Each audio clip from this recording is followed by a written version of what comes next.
I found my parents outside, elderly, shivering, standing on the porch of my home like beggars, while inside my in-laws drank wine, laughed, and celebrated as if they owned it all.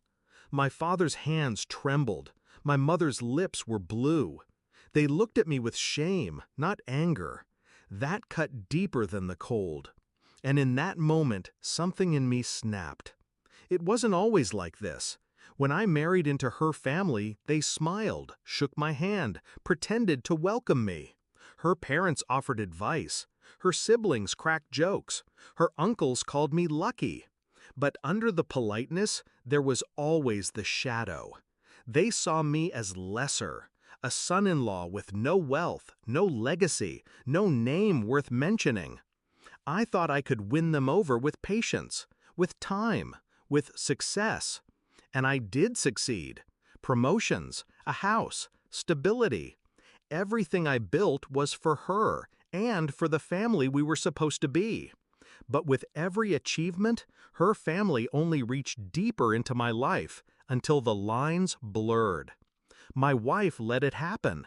And now, years later, my own parents were locked outside while they feasted at my table. The betrayal didn't come with fireworks. It came with whispers. My wife insisting it's easier if my parents handle the finances. Her brother temporarily storing his business inventory in our garage. Her mother making copies of the house keys for emergencies. Each step small, each request harmless. Until one day, my parents knocked and no one answered. They weren't wanted in my house. The locks had been changed. I didn't confront them that night. I didn't shout. I took my parents in, fed them, warmed them, and promised myself I'd never let it happen again. But rage without strategy is wasted. So I started planning, quietly, calculated. Step 1, documents. The deed to the house was still in my name, the mortgage too. They thought handling the finances gave them control, but they never checked the signatures that mattered. Step 2, surveillance. If they wanted to act like it was their house, I let them.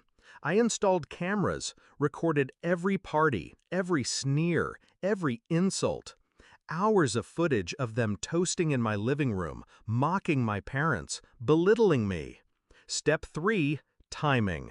They had grown too comfortable, too loud, too entitled, which meant their downfall would be public. The chance came quicker than I expected. My in-laws threw a grand dinner at my house, invited half the neighborhood, even people from her father's business circle.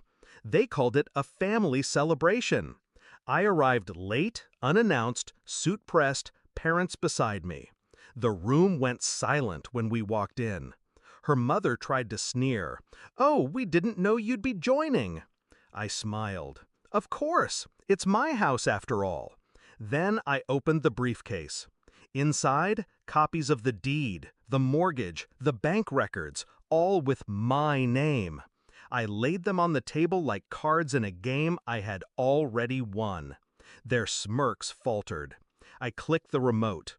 On the TV, footage rolled, them laughing, mocking my parents, bragging about running the show. Their words filled the room. Every neighbor, every guest heard it. Her father stood, red-faced, stammering. You can't." I cut him off. "Actually, I can." And I did. The eviction notices had already been filed. Their access to the accounts, cut.